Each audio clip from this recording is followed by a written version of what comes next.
In situations where a tooth under heavy functional load is in need of a solid restoration treatment, your dentist can recommend using a lab-quality, chairside filling made in the office. This treatment involves the use of a CADCAM machine that does the job of a dental lab at your own convenience. To initiate the process, your dentist will prepare the affected tooth by removing old or existing fillings. The prepared tooth will then be coated with a special powder.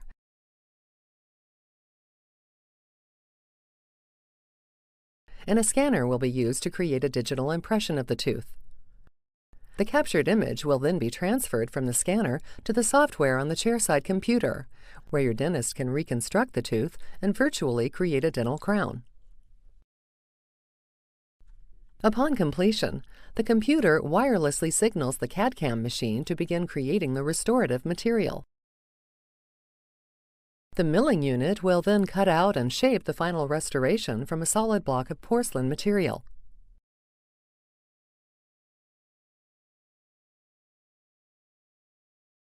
Once the crown has been physically manufactured, your dentist can place it on the affected tooth the same day.